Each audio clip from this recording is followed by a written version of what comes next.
Quelques composantes de l'aéroport international de Ndjili ont été visitées le week-end par le ministre des Transports et Voies de Communication.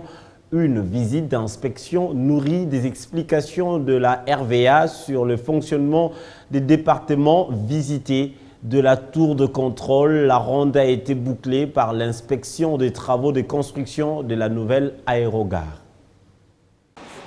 Visite d'inspection ce week-end de quelques composantes de l'aéroport international de Ndjili. Le ministre des Transports et Voies des Communications a bien voulu s'enquérir de la réalité de fonctionnement de ces différents services. Accueilli par les agents et cadres de la RVA avec à la tête le directeur général, le temps de la journée a été donné par un briefing du directeur général de la RVA.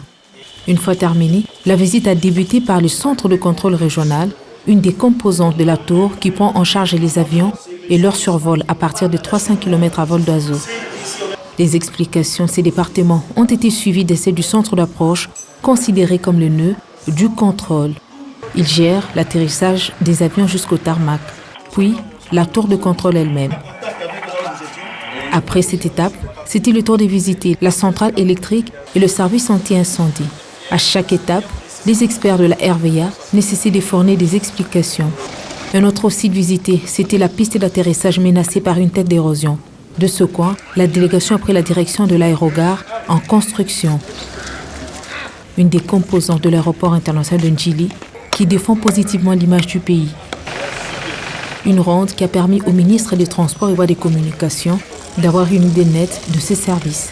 Je félicite mes prédécesseurs pour le travail abattu et je constate qu'il y a aussi tant de choses de pouvoir faire. Nous avions visité les installations. La RVA s'est engagée avec l'entreprise chinoise pour construire l'aérogare de Ndjili. Je constate que les travaux ont commencé. Le délai c'est 36 mois. Ça a commencé au mois de juillet. Ça va prendre fin au mois de décembre 2022. Donc ça sera fait prêt pour qu'on puisse inaugurer. Nous sommes très contents. La RDC c'est un grand pays. Nous devrions avoir aussi l'aérogare qui répond à sa taille.